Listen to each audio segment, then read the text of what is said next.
context, we can think about how the market is changing. Statistical data from the CFP board suggests that, and this is borne out by lots of other evidence, that the majority of the U.S. population isn't necessarily working with a professional financial advisor in a large capacity.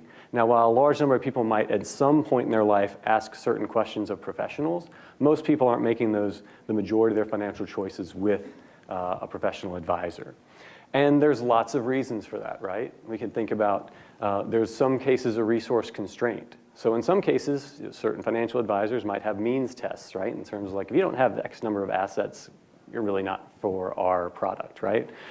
So some people might view that, and I think a lot of people view that as that's what financial planning looks like. Some of it may stem from just a general distrust of what the financial industry stands for. We can look at people's faith in entities like Wall Street and things that have happened historically in our country, and that's something that's going to factor in. Some of this might just be a lack of awareness of what products and services are really out there, and some of them might reasonably be both affordable and helpful, but people just really don't know. And then another one in that same vein might be a lack of understanding with regard to their own needs. So in some cases, consumers might even not even be able to identify and put words to the problems they already have. And so when we think about this, there's a huge amount of potential for growth, right? Because so many Americans are not already receiving services in some form.